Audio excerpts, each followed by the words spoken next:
Papa mummy के लिए best gift कारवा मिनी।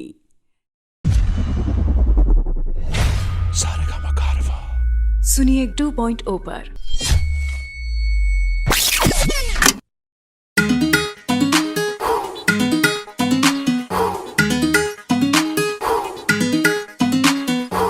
ताजा ताजा आयल तूर के हाथे अंगूर ना लागी लंगूर के लार बेकार टप के तोहार देखो तारा तो कहा घूर घूर के पानी चश्मा लगोले। अच्छा पानी चश्मा लगोले दूरबीन जइसन हारमोनिया बजावतनी बीन जइसन हाके नाच रे पतर की नागिन जइसन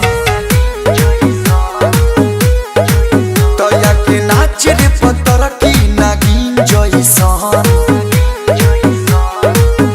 अरे बजाओ बजाओ बजाओ बजाओ बजाओ।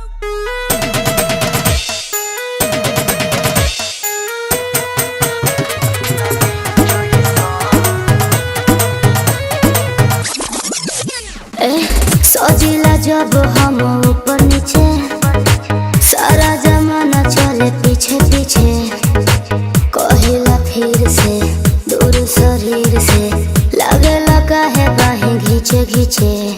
अरे बोलो अरे बोलो हरी तबला आवाज क्या आज तबला आवाज करे टीन जइसन हई ताल पर तू धिनक धिनक दिन दिन जइसन हाया के नाच रे पतर की नागिन जइसन नाच हाया के नाच रे पतर की नागिन जइसन।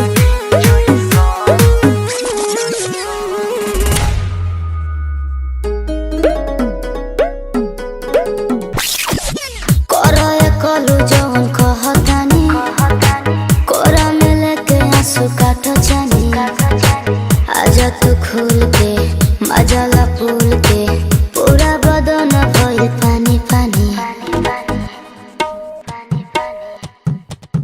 तनी डूब के निकला ओहो हो तनी डूब के निकला डॉल्फिन जइसन तोरा ओठ के सवाद नमकीन जइसन हाया के नाच रे पतर की नागिन जइसन हाया के नाच रे पतर की नागिन जइसन।